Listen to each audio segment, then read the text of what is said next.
Assassin's Creed Mirage is the 13th installment of the Assassin's Creed franchise that was advertised to be a return to roots for this series. Today we're going to be looking at, is it worth it? First and foremost, thank you to Ubisoft for providing me with a review copy of the game.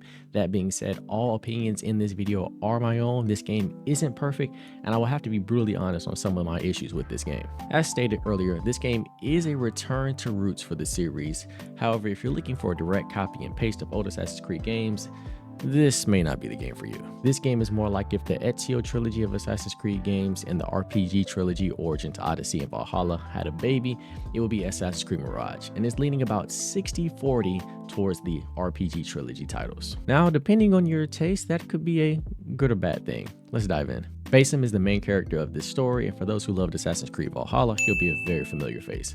Basim as a protagonist overall is very witty, charming, and likable. However, in comparison to other protagonists, he's good.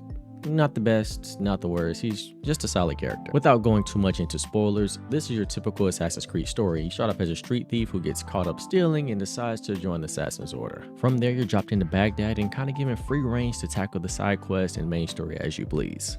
This game's main story takes about 15 to 20 hours to complete, which left a lot of fans saying that it felt more like a Valhalla DLC than a standalone title. I kind of disagree with that, considering that the game is priced at $50, it's not full price, so it's kind of on par. Also, my personal opinion is I don't really care for extremely long games, and I don't feel like longer necessarily means better. So for somebody who hated Valhalla and how long that game took at about 90 hours just for the main story alone, not even 100% completion, I was very happy to be having a game that's not going to eat up all my time. Now let's get into some gameplay mechanics.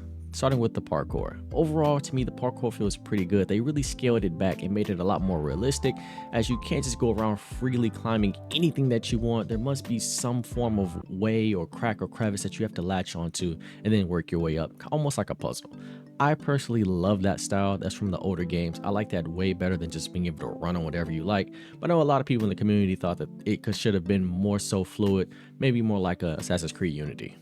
One of the things that makes parkouring in this game so much fun is the fact that the environment is beautiful. The graphics are amazing on this game. I love the way it looked. I did try this on PS5 and PC, and performance-wise and graphics-wise, it passed all the tests. Stunning and very smooth. Now, another thing about Baghdad that's really nice that I have to note is that they've condensed the map significantly from Assassin's Creed Valhalla. Valhalla was massive, as was Odyssey and Origins, so I like that they got back to a much more condensed, scaled down version of the game. Another thing that makes the environment so much fun is the fact that they brought back group activities, so you can blend in with the crowds, bribe them to do your dirty work for you. You can even tear down wanted posters as your wanted level increases, or bribe the town spokesman to say good things about you. Now let's get to the bads, the things I don't really like. Now, first and foremost, combat. The combat primarily uses the right bumper and left bumper, R1 and L1 for PlayStation, RB, LB for Xbox. For attacking, that just feels extremely awkward. You tap R1 for light attacks and you hold R1 for heavy attacks. And if I'm being completely honest, that doesn't feel intuitive. At first, the combat felt very stiff, and I just don't like using bumpers. I know you can remap the buttons, but I just kind of wanted to put this out there. Another thing that I absolutely hated in this game was the stamina bar. So for context, whenever you're fighting certain enemies that swing heavy attacks, the only way to really stop it is to dodge. So using dodge after so many times will drain your stamina bar and you'll be stuck there to die.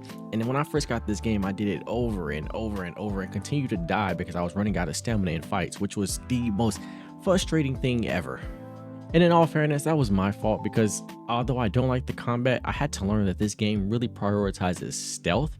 So a lot of times, instead of having to dodge those attacks, I learned that you can just throw a knife at their feet, knock them down, and then go for the insta kill. And that's like that throughout majority of the game. A lot of the enemies that you fight can be really easy or really hard. If you try to go in guns blazing with just straight combat, it's going to be ugly. You'll probably die. But if you go into the game being stealthy, using other creative ways like throwing knives and other things that you acquire along the way, it'll be a much better experience. So this truly is an Assassin's game. It is Assassin's Creed. And so although I don't really like the combat, I do enjoy getting creative with the combat and figuring out other ways to attack enemies instead of just going out there guns blazing. So combat is a negative, but it also teaches you how to be an assassin, which I really like. Now let's get to the Eagle. The Eagle is a cool feature. I believe that they first introduced in Origins, but I feel like on this game it's very much forced upon you as there's no real mini map, so you rely heavily on the Eagle to mark things, and then sometimes it can get really confusing to navigate. I don't dislike the Eagle, I just feel like this game kind of leaned on it too much. And my last negative is microtransactions. Yes, I know, the thing that we all love. Most of the microtransactions in this game are purely cosmetic. However, there was one that I really wanted to point out, and that was the one that allows you to spend about $5, I think, and it unlocks all of the unlockables and collectibles on the map for you to see. I'm not saying that this is a good or bad thing, but I always have to note out microtransactions. I just feel like potentially if we start with these microtransactions now, they might add more and more to it, and then I just don't want to see Assassin's Creed go down that path. So what is the verdict? I think that Assassin's Creed Mirage is a breath of fresh air for this series that was going way too far down the RPG path. Personally, I love the old Assassin's Creed games much more than I like the newer ones, so them going back to the roots with this one was great. I love that the game is $50 and not a full price 70, and I love that the game does not take way too much of my time to beat. So all in all, I think this game is worth it. I think if you like the older games, you should definitely give it a try.